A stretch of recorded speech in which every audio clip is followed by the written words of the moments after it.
But we're now joined by Ingrid Srinath, the Director at the Center for Social Impact and Philanthropy at Ashoka University. Thank you so much for joining in today. Do give us more in terms of an idea of how GiveIndia ensures that there is complete transparency in the India COVID Response Fund initiative, transparency being so critical. In the time of a crisis like this pandemic, both the demand from donors surges. I mean, there's been 3.5 lakh donors have donated to the fund, as well as the number of NGOs doing work on this issue skyrockets. So literally 70-80% of all NGOs across India say that they're doing some work relating to COVID relief.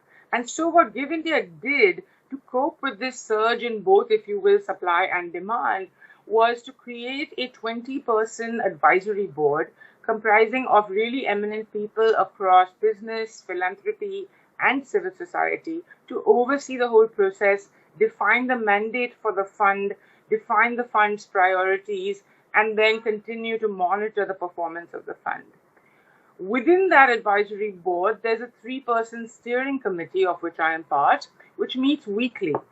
And what we do is review proposals that have already been vetted by the GiveIndia staff to meet their criteria, and then we examine them for their fit with what the fund's purposes are.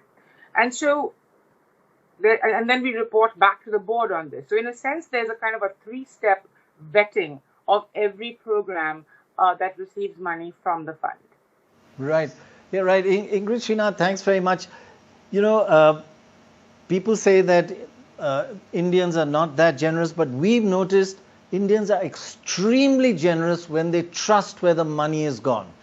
And your ICRF, the India COVID Response Fund, is a trusted fund. So I think all our donors would like to know, how do you keep track of the funds, and how will you inform donors of how their money is actually being spent? So all disbursements are reported weekly on the ICRF website and through social media accounts of ICRF. We, as I said, review it as a committee weekly, and the advisory board reviews it fortnightly.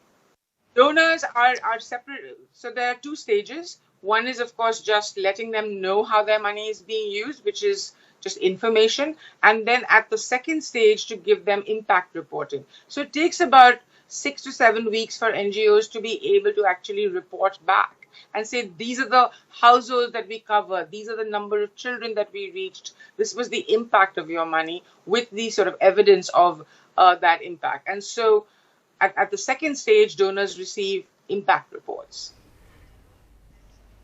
All right, thank you very much, Ingrid Srinath, for being with us. Now, Dr. Roy, we've got a great announcement to make.